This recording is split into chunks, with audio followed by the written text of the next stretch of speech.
welcome to C.C. Miller and library, obviously, and to the first sponsored reading of new books by members of the Squirrel Hill Poetry Workshop, which meets here.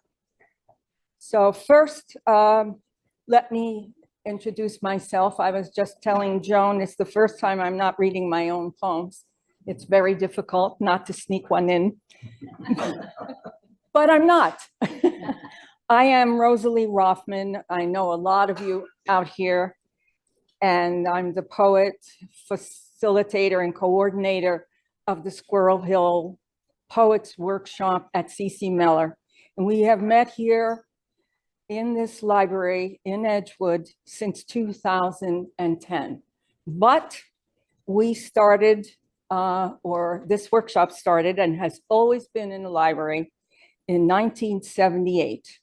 We were at the Squirrel Hill Library, though there weren't very many members from Squirrel Hill.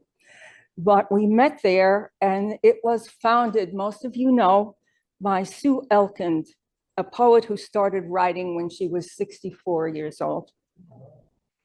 I wasn't there then, but have been the facilitator and coordinator since 2000 with Kermit Jackson, master presenter and poet, preceding me from 1991 to 2000.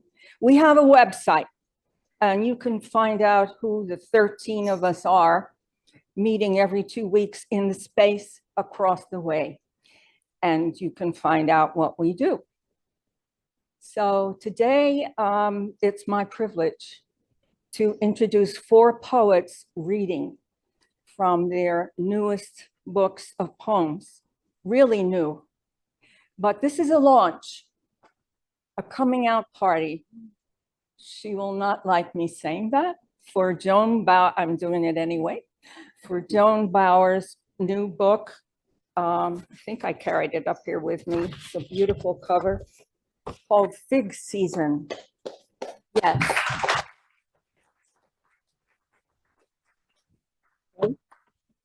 And this book had its birthing in print just a few weeks ago. What follows then is a reading from 3 other poets, also with fairly recent books within the last year or so. And wonderful books they are, by members of our workshop and one guest poet, Richard St. John, a great friend of Squirrel Hill poets, who we invited to join us and whom I saw on a reading from his Beyond Tangled Souls, probably most of you have also on WQED. As I said, he is with us because he's a great friend of the Squirrel Hill poets. If you put the titles for this today's reading together of our 4 books of poems, you have a little found poem. Are you ready for this? Fig Season, Beyond Entangled Souls, the wavering of the fledge of light, and more. My only poem. And I thank you for the titles of your books. I want to thank Cameron Bloom, special events person at this library too, for recording and steaming this reading, whatever the verb is. Bios for each of poet reading today are on the programs, which were produced by Joan Bauer, who does a lot of things. And so you can find them on the other side. And I am not going to introduce each poet. I am eager to give them as much time as is possible. But about the launch book, I want to add, many of you know Joan. In addition to being a fine poet, she's a major source of information for Pittsburgh's rich poetry community. and produces the Tuesday night, I had to get this in, Hemingway series with poet Chris Collins. We thank her for her tireless work on behalf of you sitting out here. Perhaps a poet, or else the person sitting next to you is, probably. Her work is a celebration from LA to Rome to Pittsburgh, particularly Rome in the last book. Places and persons, each has a context and life of its own that we get to know. Territories, she carefully identifies. Sometimes we get a bit of history through the figures and places in Joan's poems. That is so satisfying in all of the poet's poems. Good and bad sides of the territory, and I'm thinking even a person is territory. So our finale will be the signing and sale of these beautiful books on the table. And I wanted to remind you of that.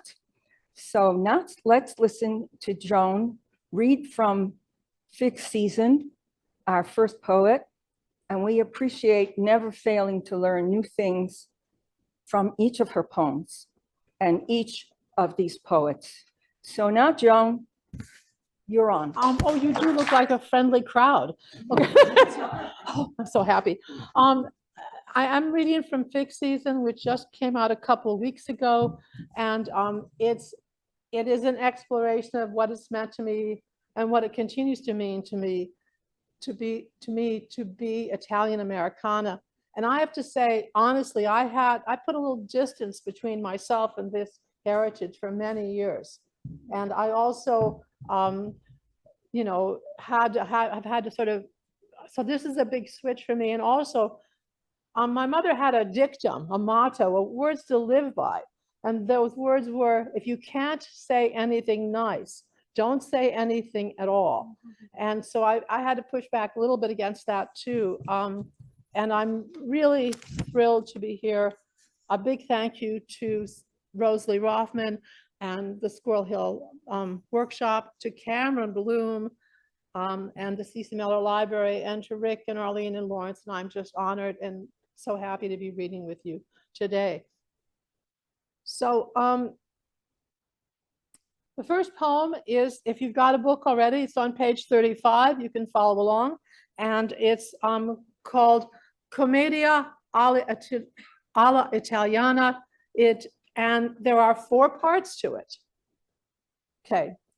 1, from a long ago conversation with my mother, as I read from Funk and Wagnalls, I say, Sicily, conquered by everyone, Greeks, Romans, Vandals, the Byzantine and Islamic powers in the 12th century, independence, even prosperity, then domination by the Spanish and Bourbon crowns. In the mid-19th century, when the government faltered, the mafia arose. My mother says, we don't use the M word. We never say that word in this house. 2, salute to Sicily. My sister has a salute to Sicily room, dark mahogany, books on travel and cucina siciliana, biographies of Frank Capra, albums and boxes of faded snapshots, yellowed portraits. Could this be Nana's mother? That must be Grandpa Joe.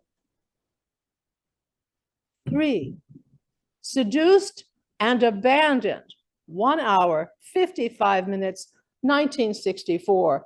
Filmed not in Palermo, but in some ancient white stone village.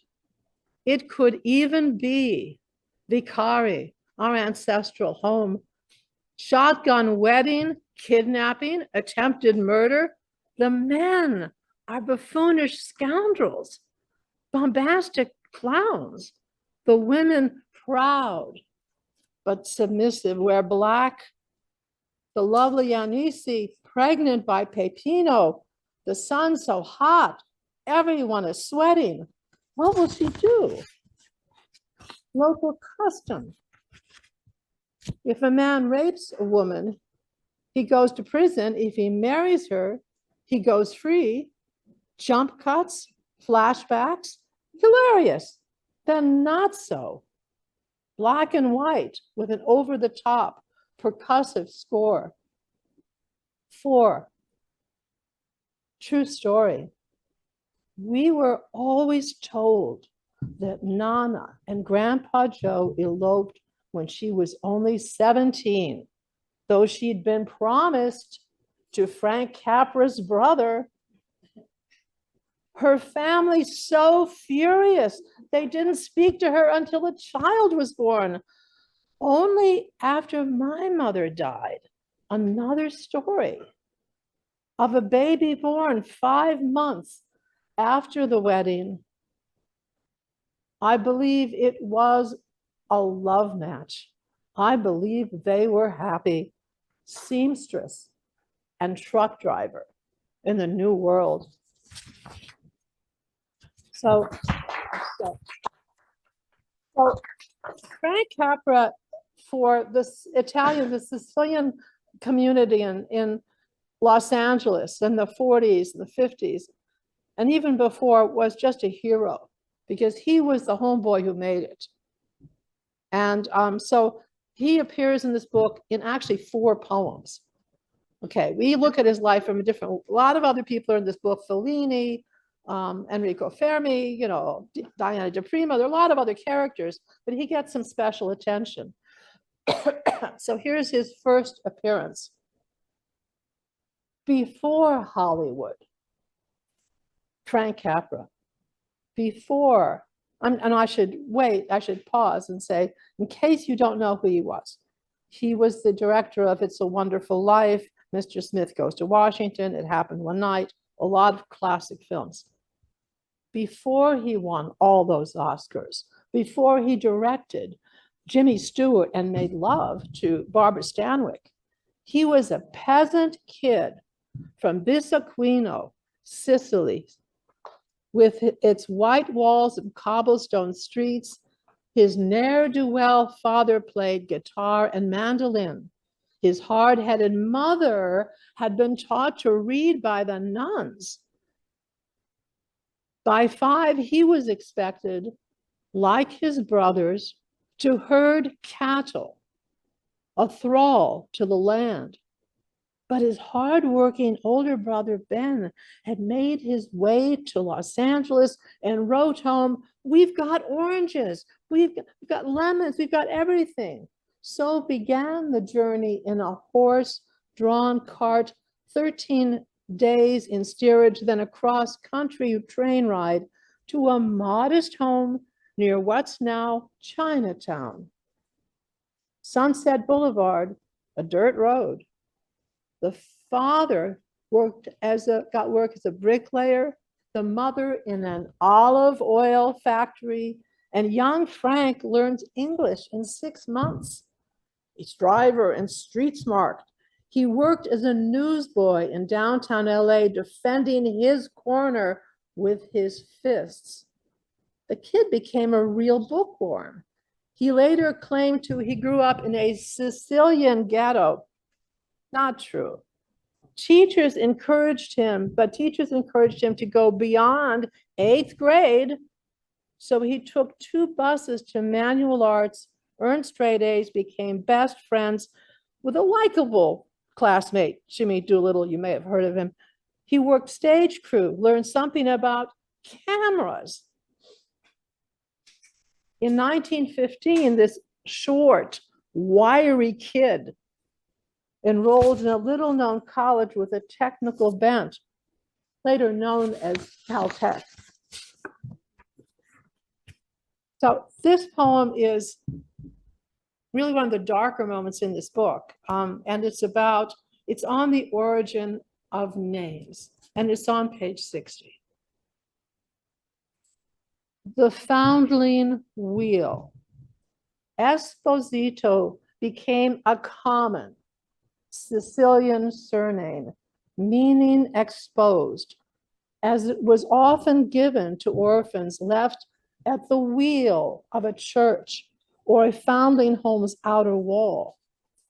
The mother, desperate with hunger or disgraced or married, would abandon the newborn infant in the ruata dei proietti, the wheel of the cast-offs. She'd pull a rope to sound a bell, hurry away unseen. A midwife would take the infant to the town hall for registration, to the priest for baptism, to spare the innocente damnation. Often, the given name was a stigma, like Hospicio, foundling home, Dell'amore, from love, or Trovato, found. Sometimes a priest or official bestowed his own name or that of a town. The mother sometimes left behind a torn fabric, foreign coin, or other talisman to identify the child should she return. Sometimes the father, perhaps a well-to-do merchant or girl servant's master, sent funds for the baby's care. Some children were adopted, some farmed out as servants. Others died young from starvation or disease. For some, the foundling wheel, a better fate than forsaken on the road or thrown into the sea. On a substantially more pleasant note, this is a poem in honor of Maria Mazziotti Gillen, who is the founder and editor of Patterson Literary Review. And for a generation of Italian Americans and other people who had not felt poetry had a place for them, she has been an inspiration. And she's a plain-spoken poet. She writes a great deal of her own experience. And the title of the poem here is the title of one of her poems, The Poet Laureate of Awful Truths. The drive from Palermo to San Moro, 3 hours. Palermo on the coast, San Moro inland. In San Moro, a castle, a 15th century bell tower, and the skull of a saint.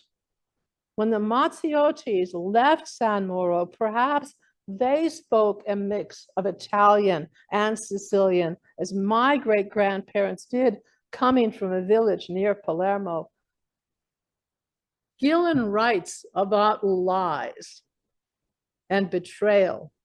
She remembers how she once denied the booted country, even from herself. She doesn't hide behind language. She atones for every unintended cruelty and false word. You have to knock that crow off your shoulder and write what you need to write, as she does on feeding baby applesauce to her dying husband. Gillen paints. Her paintings bright and joyous, mixed media, pastel-toned portraits of women with heart-shaped faces, heart-shaped or oblong faces, frequent backdrop, floating fish, or flowers, or stars. The lips are slightly off-center, the eyes playful or contemplative, sometimes melancholy. In Women Around the Table, the face at the center appears to be her own. Yeah, if you look up her website, you can see these paintings. They're wonderful. So no poetry reading about Sicilia, about Sicily or Italy is complete without a poem about food. So this is on page 75. And It's a poem about Marcella Hazan, who elevated Italian cooking. There are people, Italians have always been doing cooking in America, and a lot of people knew about Italian cooking, but nobody was doing what she came here and ended up doing based on her own family's heritage. And there's a reference here to Craig Claiborne, who some of you may remember, because you may have his cookbook on your shelf. And he was a food writer, iconic food writer at the New York Times. Cooking is an art, but you eat it too. Marcella Hazan, 1924 to 2013. So, born in an Adriatic port town, Cesenatico, a mini Venice without the crowds. She earned a double doctorate in science, taught mathematics, but had never cooked at all when she found herself in New York City, speaking no English, with a husband who could deal with anything but a bad meal. She abandoned cookbooks, trusting the memory of her family's classic Northern Italian meals. Soon she was cooking in her apartment, writing books in Italian, translated by her husband, Victor, into splendid prose. Polenta, risotto, squid with tomatoes, Swiss chard, an easy favorite, roast chicken with lemons inside. That craze for balsamic vinegar, we owe to her. She didn't even know who Craig Claiborne was when he came to dinner.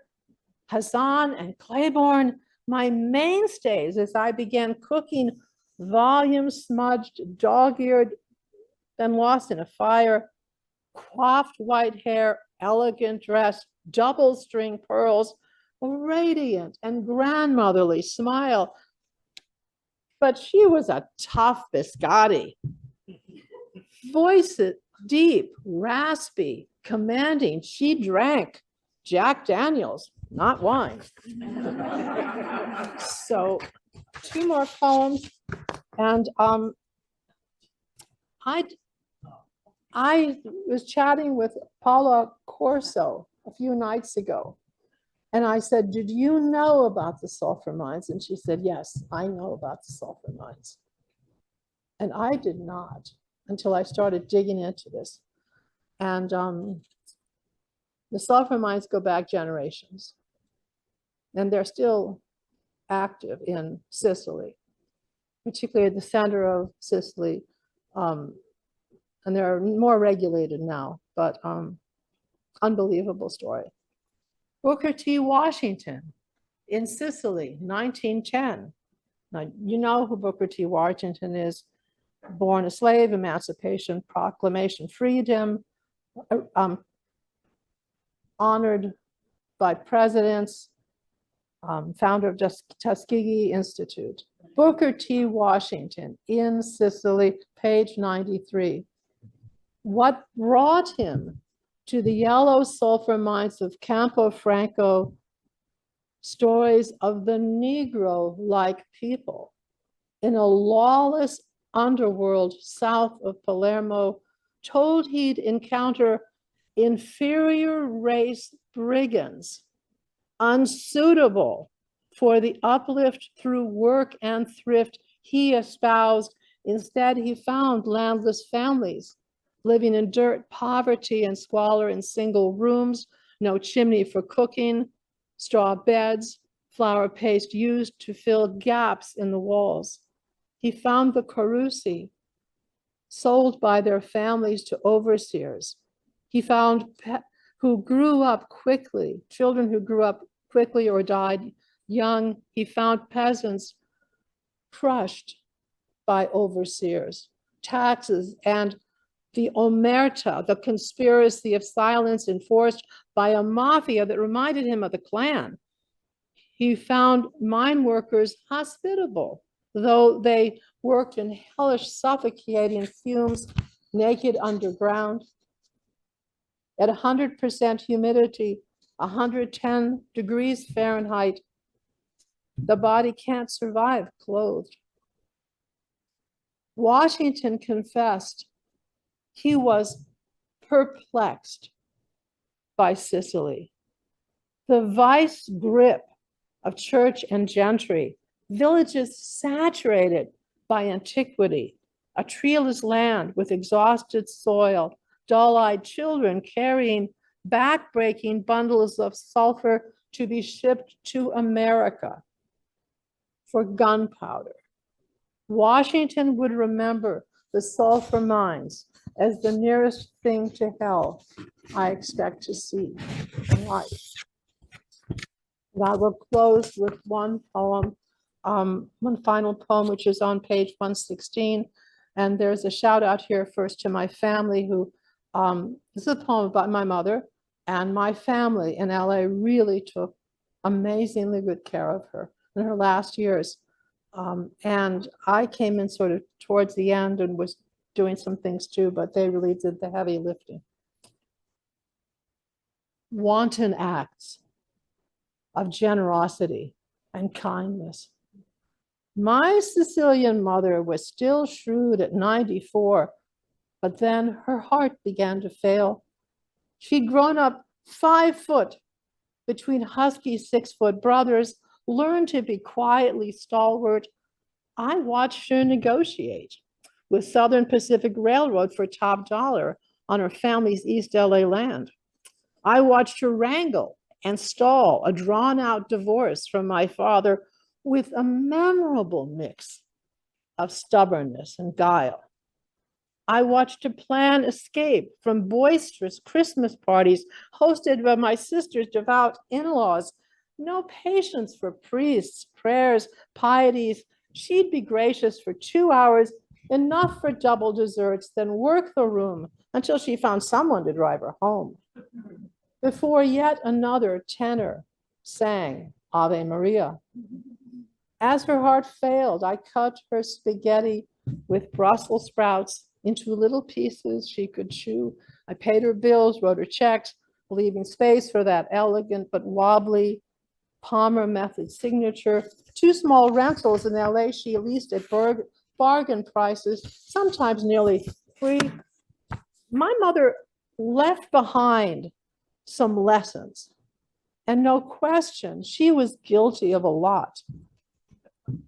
Mostly wanton acts of generosity and kindness. Mr. Jennings will have a job soon. His son is with him. They're painting the exterior a little at a time. Thank you. And I'm thrilled to introduce my dear friend, the amazing poet, Richard St. John. Thank you, Joan. Congratulations on the new book. Yay. Thanks to all of you for coming out this afternoon and to the library for hosting us. And it's a special honor to be invited as a friend here to read with people who really are good friends and fine people and extraordinary poets. So since this is a multiple book launch, and since we're in this wonderful library space, I thought I'd take the risk of making my book sound more literary than it actually is by highlighting some poems that do draw on our literary tradition, not as a kind of elitist aesthetic escapism, but as a way of highlighting the ways that literature can kind of help us sometimes see and sharpen our relationship to the living world and, of course, to our own messy lives. So anyhow, so I'm going to start with a poem that's the one that's the prelude, sort of prologue to this book of Entangled Souls. And it's called The Chorus. And I started thinking about it a long time before I was actually writing it. And it came to me that maybe the quiet, kind of less heard voices of our world, people, of course, but also voices of the natural world, might be speaking to us like a Greek chorus, suffering things, enduring things, commenting on things. Not all the major players are making the big decisions, but still a part of the play. So this is a list poem. Most of the lines are a list of things that the chorus might do, but some of them are kind of little elaborations, things the chorus might say or people might say about it. The chorus. Worries, warms, watches the glow as the city burns, sees the women led to ships and weeps, works at the deli counter evening shift, survives the recent famine, drought, escapes at night from the Egyptian coup, kneels at a routine traffic stop, breathes in unison, three-footed lizard on a low stone wall, swaying silver undersides of leaves, birds in mist above gray fields, their call, response. Willow brown boy at the bus stop wants me to buy the transit pass he's got. What news from the watchman? What say the sibyls, oracles, sulfurs from the cave? Tells the on the street announcer. He was quiet, likable, a little strange. Waits in jumpsuits in a line of cells. Boards used foil from Meals on Wheels. Dances, swaying hand in hand. Two Down syndrome girls, new friends, linger as the wedding party ends. Tends the household altars. Goes online to shop. Files, forms, and triplicate. Wonders what a life is worth.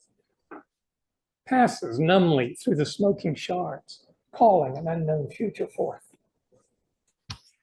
Timeless, trapped in time, impossible entanglement. Ghostly traces in a cyclotron. Drinks the stagnant water and moves on. Hears overhead the F-16s. Carries cracked clay jars of barley, wine. Brings the offerings. I guess we're all in this together. This next poem is from the first section of the book, and that section is kind of loosely about the connections and complicities that we all share.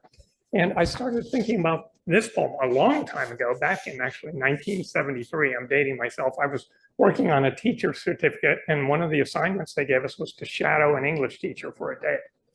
So I was at Shenley High School, and late in the afternoon, I was in a class with ninth grade students, and they were reading excerpts from Beowulf, and they were bored stiff.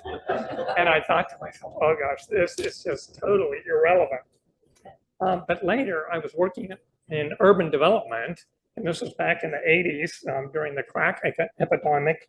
There were drugs and gang war and rap and graffiti, and it just began to seem a little more relevant. So the central section of this poem is an imagined dream, and it draws on the Old English tradition of alliterative verse. So you'll hear that. And I don't pretend that this poem is any kind of a depiction of, quote, Black life, as if anyone could give a depiction. But it's really a musing on my part about the relevance of the canon over many decades. It's called Required Reading. Deep in the great stone school, they all drift off. A ninth grade class is reading Beowulf. One boy, forehead resting on his thin brown arm, damp cheek to dampened page, begins to dream. Hueless and harsh, an endless winter came. Cruel cold crept in through every crack, froze pipes and fissured stone. High homes stood bare and boarded up, plaster in piles on the rotted floors. Loose dogs in packs appeared, and fires. Some fiend invisible was visiting. It stalked the streets, but left no prints. Remorseless, left a residue of fear. Salt on sidewalks, dust on windowsills, whitewash on abandoned stores. Each month, more funerals. Elders and families fixed in the hard front rows. At nightfall, no one walked alone. Foul fog stole in and settled just above the snow. Sirens, muffled sound, and feuds. Hard times broke sacred bonds. More men were gone. Graffiti washed the gray retaining walls, a dark, uneasy surface like the sea. And into it he dove, down, ice, down. A borrowed Beretta in his belt. It did no good. The watery den was empty, so it seemed, till something gripped his windpipe, grappled to his thigh. He tried to get a hold, but vaporous and void, it had no bones. A beast with nothing in its breast. 5 days it pinned him down upon its hoard, a heap enormous, stolen from above, and here unused. Baffled he lay and bound, but then he summoned strength, forced the fiend within and prisoned it with pain. At last, it loosed its grip on life. Lightly he leapt to gather up its hoard, rings and ringed armor, wealth for friends. They all rejoiced. When he came home, the whole house rang. Poets praised him. Platters and drinks passed round. Weapons rested easy on the wall. Even at dawn, the hearth fires still glowed warm. The dream stayed with him on the long ride home. But when he climbed the dark, steep steps, he found his brother's bed was empty and a low, white fog lay round.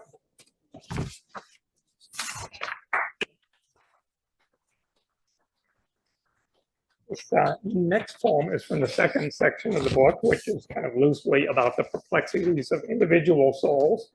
And this poem is set in London, first at St. Paul's Cathedral, where the poet John Donne was dean at the end of his life. And then it jumps to a little scene I remember from the British Museum not too far away. And the poem draws on one of Donne's holy sonnets. So you'll hear a couple little quotes from that float through. And that sonnet is, of course, in the form of a prayer, which shapes and sort of morphs into my own prayer. So this poem is simply called Souls. Around me flow the numberless infinities of souls. Tourists like me, except I sit alone. A row of wicker chairs back from the pews, dwarfed beneath Wren's vaulted dome. My prayer, one holy sonnet that I read again, again. Then Donne's tomb. He stands stark upright, even in death, the sole memorial to outlast London's fire. Passing tourists barely pause, but let them sleep, Lord, and me mourn a space. Teach me to repent from dark self-questioning, to stand and walk. At the British Museum, I glimpsed a 6-inch Chinese figure, almost lost in a crowded glass exhibit case. T-shaped crutches, washboard ribs, rough rags, one twisted foot forever lifted in the air. He stepped serenely through the clutter of priceless artifacts and coins. I would like to walk like that. So I'm going to end with a poem that's from the closing section of the book. And that section is kind of loosely about the boundaries that we might be called to cross in life, geographical or across race and class. But this poem is about the porous boundary between life and death. It's an elegy in the voice of Robert Hollander, a Dante scholar and a great teacher who I had the privilege of studying with. And with his wife, the late poet Jean Hollander, who Arlene knew personally. The two of them co-translated Dante's Divine Comedy. So not surprisingly, there's some Dante allusions in this poem, and they're taken from the scene where Dante is finally reunited with his beloved Beatrice. And it's not the touching love scene, romantic love scene that you would expect. She really cuffs him around when they finally get back together. Anyhow, I'll just say that many of the details in this poem are made up. And for me, this was kind of a way of living into a kind of incomprehensible loss. It's called Revisiting. It starts with an epigraph from a New York Times interview.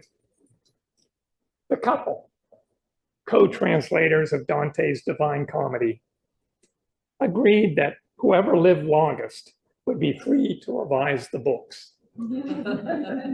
Mr. Hollander joked that the accord gave them both tremendous incentive to stay alive.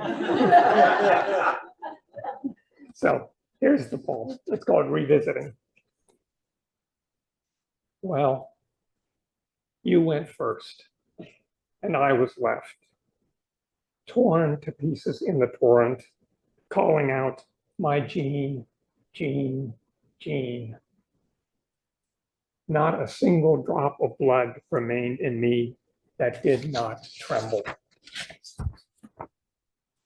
I found myself that devastated spring, revisiting alone the loved contested book of all our years.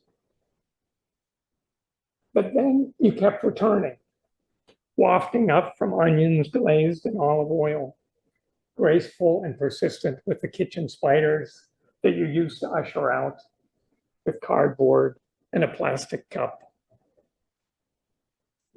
In every stack of mail, you'd whisper, smoky irony, our address, Sour Lane, Hopewell, Hollow Zero that begins our zip. Tonight, your favorites, the fireflies are out. At the leafy edge of our backyard, they fall and rise, arcing in their J-shaped flight. Cold light, the breathing dark. I tried to catch the scent of it. This faint, this intimate, this pulse-like flickering. What is? What is? What is?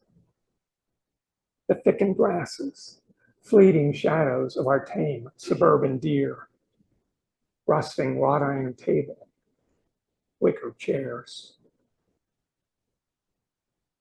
The word I'm wanting, is it presence, absence, something that means both? The missing verb, let go, or hold, or bless? You're trying to help, I guess. Still, the taste of that stern pity is a bitter taste. What is, what is, what is? All right, well then I'll introduce Lawrence. Okay, because I've read his book too. And It's a great intro. and it is wonderful, wonderful, full of the American West and full of a lot of deep truths about life, gently and lovingly shared with us. Thank you all for being here. I'm probably one of the newer members of the workshop, and it's been such a warm welcome. So I appreciate that. I just want to point out that the cover is by a friend of mine, Gray Jacobic, who's a wonderful poet. And the painting, which somehow didn't get on the back, but it's called You Stepped Out of a Dream. And in a lot of the poems, I think I'm trying to figure out things on the edge of language and sorting through experience and that kind of thing. And so I was really grateful to have the poem or the the painting, Gray's painting. So I'll just start. This is the first poem in the book. I grew up in the Southwest, and so there's a lot of Southwest poems in the book. It's called Highway 491. If it happens that this road is heaven, close your eyes. On the drive across such a vast country as heaven must be, the road waves as this one does. Its graceful, long arcs lead all the way to the horizon. And isn't it so the road stretches beyond there? You'll find you've been here all along on Highway 491. On maps a few years old, it's called Highway 666. Evangelicals got the name changed because they couldn't drive so far south with its rude implication. Gideons in their rear windows curling in sunlight. Now the highway is a memorial of the day Branch Davidians burned in their houses. The headlights of approaching trucks, you'll have seen them, silver in the effect of water that, for a moment, makes the road ahead disappear as it did that day in Waco. There is no future in heaven. Close your eyes. In this country you haven't seen in years, the pleasure of sleep overtakes you. In the distance, the Zuni Mountains are blue. The washes and buttes rushing past, they stay in your body, in your breathing. The crooked wooden telephone poles stringing wire along near Nashchiti, north of Gallup, in July. Your mother is still driving, and the motion of the road waving, the car rising and falling into some sort of dreamlight, never leaves you. I'm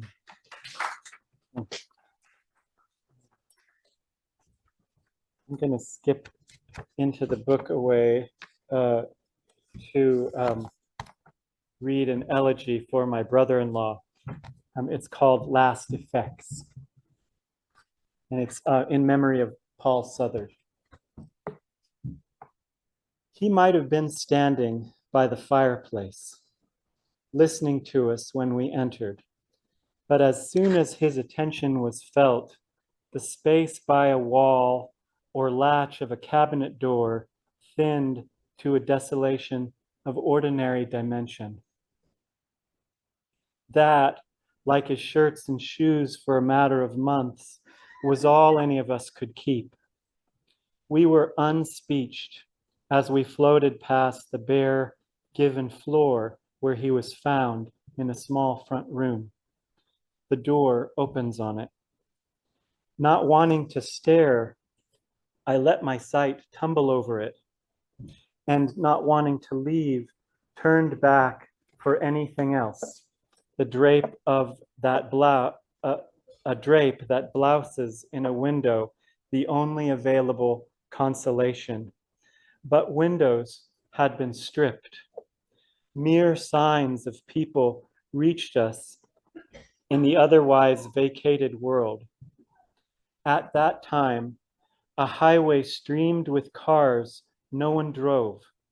Houses on his street, yellowed grass by a walk, gravel front yards, were just as abandoned as his. He may have waited by the kitchen, but irreparably, like our grief, he quit room after room, a fleck of eye-caught light, a fleck of teeth, the nothing, a blot of shoulder, his body, all we wanted to touch, to see clothed and hear again.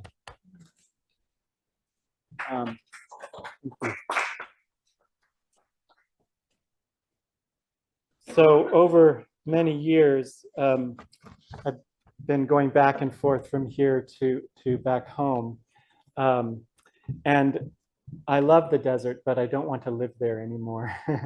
And my wife and I had always been wondering, you know, should we come back or not? And this is a poem remembering something of that time. We were driving out of the mountains in central Arizona on a place called the Mogollon Rim.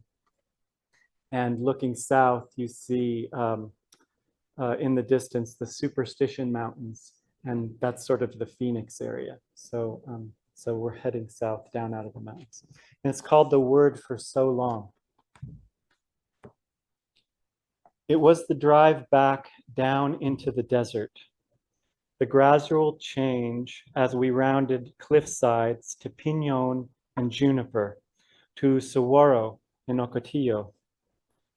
It was the wreck we passed above Christopher Creek, the broken raw branches in the road, a woman kneeling. It was your Russian peasant's face, and how you wept when the superstitions first rose, broad stone peaks and weaver's needle jutting outward into cloudless blue. It was mid-morning.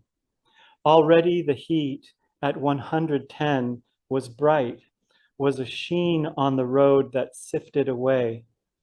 You said, whatever you want, we can come stay here. It was the word for so long you spoke as a child.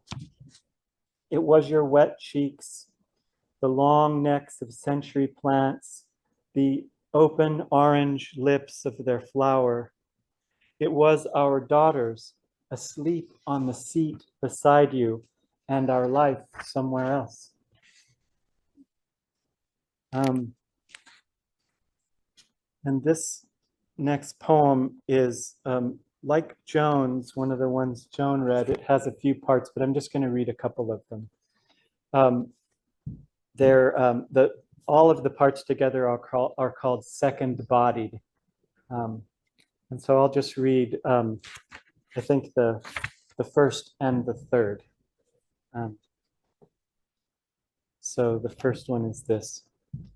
On a glide from the hill trees at the end of the street, a hawk is paused above our house, as it was months ago, but now alone.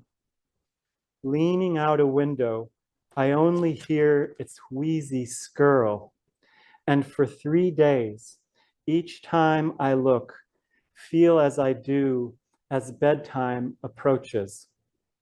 I will stay up long past the hour I should to be near something that may not emerge. And then this is 3. All night sound is distinct. It comes some hour from far away, not just a few streets over, even if we can't name it at first, even if we never know what it is. Sound at night claims us. Sound of a car in the distance, the radio coming and going, the tick of a belt in the engine, prayer like pleading in a room across the alley, the bark of a neighborhood dog, then nothing. And a voice, a man's and almost another in reply, and a bus, and the shrill tear of a siren. Beneath all these, the underhum of air, and beneath that is an emptying sound, tunneling shifts and knocks, pulse and streaming of sound that is about to tremble in our bones, that is about to tremble on the skin drum of the self. That is why at night we are unhoused and become another animal, suddenly motionless, discerning the what, if it exists anymore, from hours or even years ago. A deer making out the length of the possible future, or a dog, its eyes unfocused but wide, as a dog appears before disaster.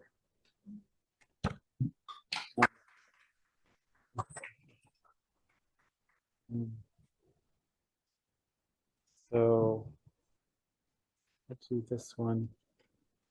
I guess I have a lot of elegiac poems. This is called Making Forgotten Offerings.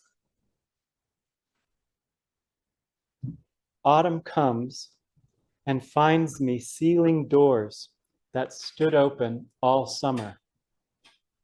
I unpack woolens. I make soups. I prepare to wake on the birthday of a dead friend.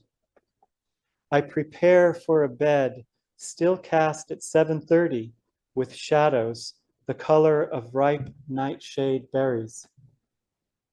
I prepare to be as bare as windows defoliated in October, as bare as the table in the back garden, the bread and chairs.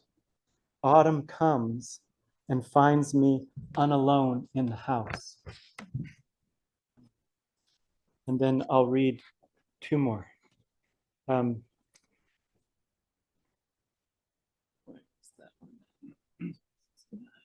It's toward the end of the book. You know how there are these estate sales you come across now and then, and I usually don't go in them, but I was out walking and there was one, and I looked up the driveway and I saw something on this table in the garage, and it was a wood plane, a beautiful old wood plane, and it caught my eye and I had to go look at it. And so this is the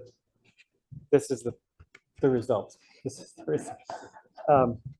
It's called A Door That Wants to Close. The plane's worn clasp fits the hand and leads it, a single piece of wood, swan's neck and tanned with sweat. Its color first drew me to the table where, among objects the old woman kept, it sat out in the garage. The plane had belonged to her husband, and now that she was gone too, neighbors pored over household objects for the sake of a small need. Some, like the plane, only a few dollars.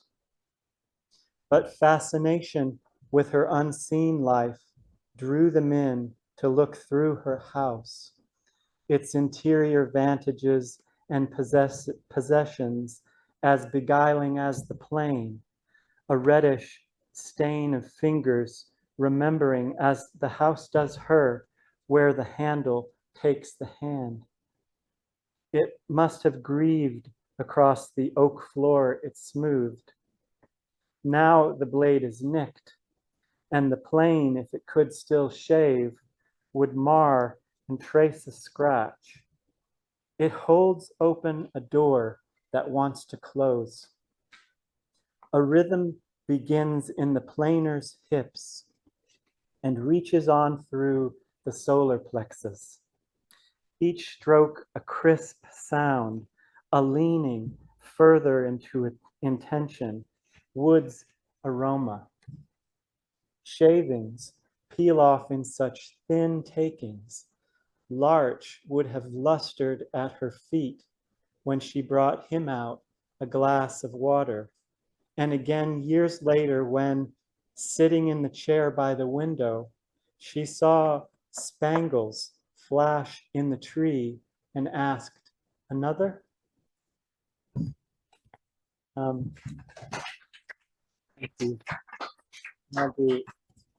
do one more. This is the last poem. It's called Leaving by the Abandoned Road. So lots of roads today. Leaving by the abandoned road. We found a place to lie down. Only the ash trees' scarlet cloaks made a sound like drawing breath and sighs, and it was clothes we shed, standing in the liverwort beside the sawmill's partial walls. We nuzzled into kneeling, but the liverwort was wet and flecked with mulch and heart-red sops of leaf and cold. And then we shied, or acquiesced without saying so, knowing already we had become some other need, incomplete but defining. We wandered into that ferny mountainside long ago. Sunlight drafts in the tree vault formed our first impulse to kiss and strip among the moss-bright toppled stones, and was what we'd wanted in each other's body and partly left with.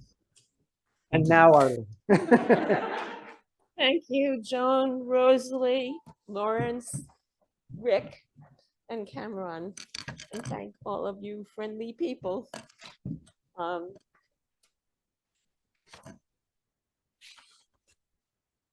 Joan mentioned the fine Spencerian hand, so I'll begin with this poem, which is called Lament for Cursive. The epigraph to it is, "Time does not flow," Carlo Rovelli. My mother looks up, sees atop her closet in the nursing home a photograph of my brother and me that she tinted by hand. "Look at the pictures. When I see them, I'm happy." Starlight is coming toward us from extinct stars. In those days, we dressed for photographs, a special occasion, so my hair's tight permed, soon to relax into its usual straightness. We all have plans for a tree house in a tree that fell on the wires next door. We all carry keys to a house that burned down. Look at the pictures, look. And another poem about my mother, which is largely fictional. Well, not entirely fictional. Draw a clock. I left a message. "Mom, are you okay?" She recently said, "I have trouble with numbers." She didn't return my call yesterday. When she tries to dial, she fumbles. So she didn't return my call when I left a message. "Mom, are you okay?" She was a bookkeeper, then worked for the phone company. Always numbers. She didn't return my call yesterday. She recently said, "I was so good with numbers. Now I can't remember." I left a message. "Mom, are you okay?" Yesterday and the day before. Last time I visited, she said, "I can't do numbers anymore." On the draw a clock test, she put all the numbers on one side. She said, "I can't do numbers," held up her fingers. "I can do 5. My mother, oh, thank you. My mother was very good for a very long time, but we're still pretty greedy, and that's what this book is called, More, which is what we want. Anyway, she died at the beginning of the COVID epidemic in the Bronx, and the family couldn't see her for the last 3 weeks because she was in a nursing home and nobody could go in. So for my mother, Adele White's 1916 to 2020, she was 104. How can I get my arms around you? How can I see you clearly when you were my light? How can I embrace you when you were my sky, my first feeder, my first teacher? If I love trees, it's because they are like your legs when I was small. If I love words, it's because they are like your murmurs over my crib. If I love poetry, it's because you were consoled by a poem. If I love the world, it's because you taught me to love. I won't look for you in the stars. Your constellation shines on earth.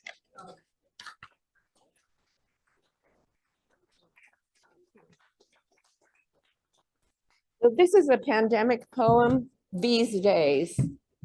As girls, we trained for these days, keeping our distance, indoor languor, waiting in patience, bespoke garments on a hanger, waiting to be worn. Thorns bind around our cool limbs. Alone before bed, we brushed our hair 100 times. We shone through windows behind veils. Skirts trammeled us, corsets constrained our breath. The castle sleeps. Now granddaughters and grandsons await the kiss of the vaccine to wake them to life, to busyness, to release them from these days.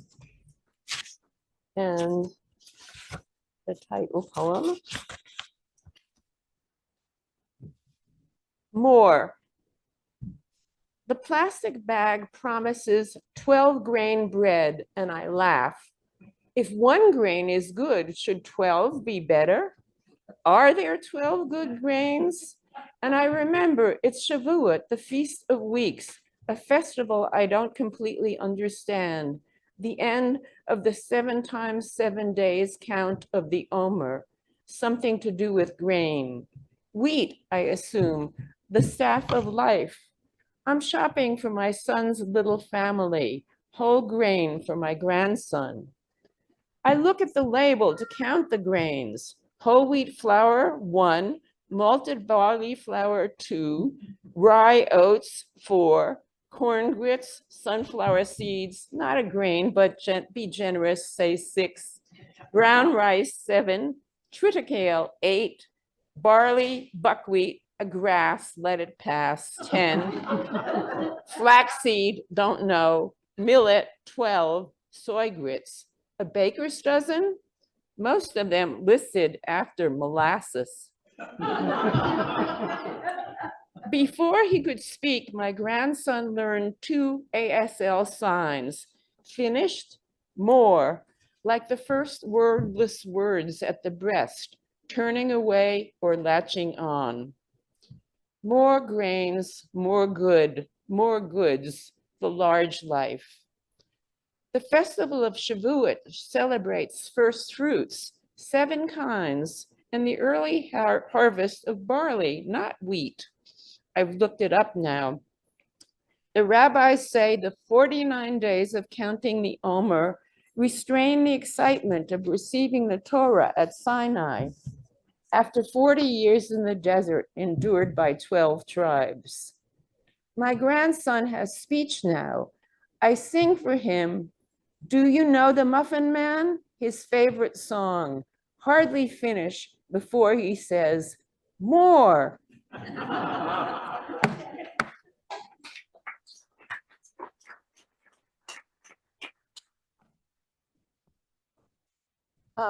This poem is called 80. It has an epigraph. Age is just a number, a liar. A number I boggle at, a hurdle. I've seen peers like show jumpers clear obstacles, ditches, drops. Some falter, fall. To me, 80 is a ha-ha, embedded wall with a dry moat behind it. Sneaky hazard, blind trap. Madeline began to say, "I'm in my 9th decade," as soon as she turned 80. At 79, Sherry declared herself 80 to claim the privileges of help and courtesy. Nobody would think them boring old aunts. Madeline stopped trying to befriend golf players in her retirement village, writes poetry, would still answer to Tiger. Sherry smokes pot and paints abstractions. Octogenarian sounds like a kind of dinosaur. Am I? Careful not to type 2 spaces after a period, but already I'm having trouble with technology.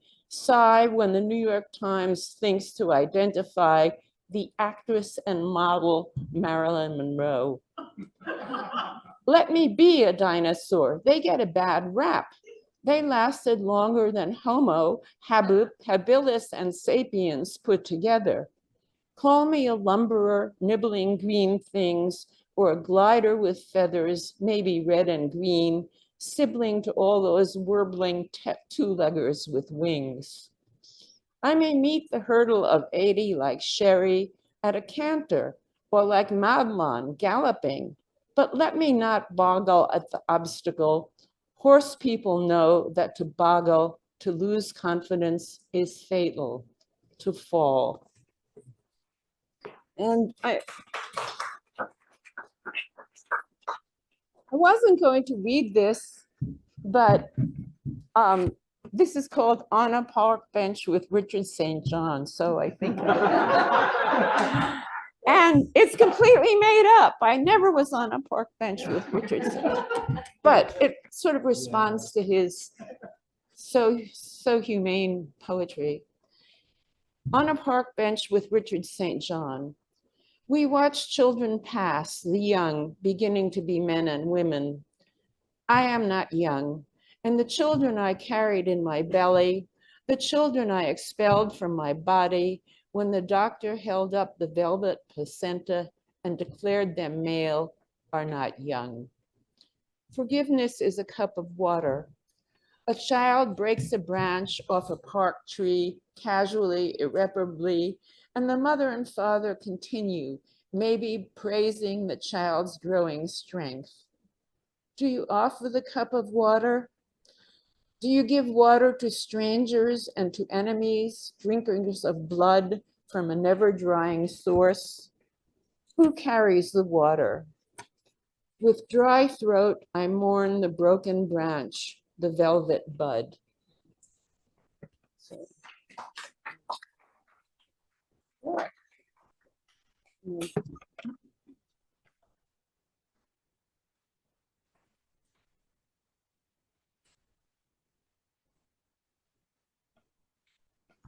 I'm a member of a congregation that met in the Tree of Life Synagogue and was meeting in the Tree of Life Synagogue on that awful day 4 years ago.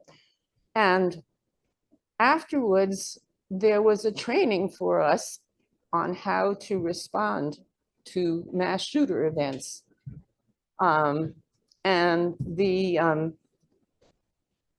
So this is called Security Training, Stop the Bleed. And the epigraph, the US Department of Homeland Security advises remembering run, hide, fight, in that order. Run, escape if you can.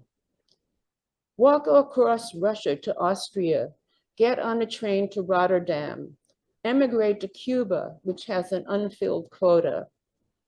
Hide, shelter in place, shave your beard, bleach your hair, get a nose job, change your name. Fight, as a last resort, look around you. Everyday objects can become weapons. Hot coffee, pencils, throw accurately and with force, strike without apology.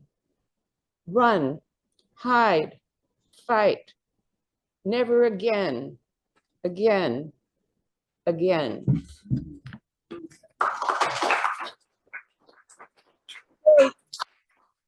You may remember that rabbi in Texas who threw a chair at a shooter, so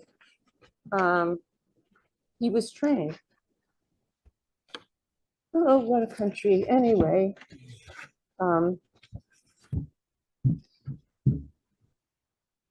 because we are not angels, why not thank God for gravity in which we move and have our being, as fish swim, drink, and taste the sea, their fins like prayer flags fluttering? Why wish for flight? Each step a fall forward, we trust as gannets trust the air, launching from bluffs, relying on our mothering planet's pull, each 1 foot in front of the other day. And why not wonder at number and all the natural laws? Being fallen, we pause to feel the heart's chambers pulse only when its meter fibrillates, fails. And one more poem, the last in the book. While I live, let me pour as through a sieve the mixed and muddied waters of my loves. Hold the gold and let the silt go. While I live, let me tilt the pan to the light, lift ore from the stream, strain to haul nets with gleaming gifts from the deep, keep the good, leave the rest. Grief hoards the gold and weeps the human question, why not more life? For we hold our lost loves restored only when we sleep. Thank you. Well, that was fabulous, all of you. I don't have to use any adjectives. You heard. So thank you for coming. And thanks to Cameron again, and the C.C. Mellor Library, and the Squirrel Hill Poets at the C.C. Mellor. And that's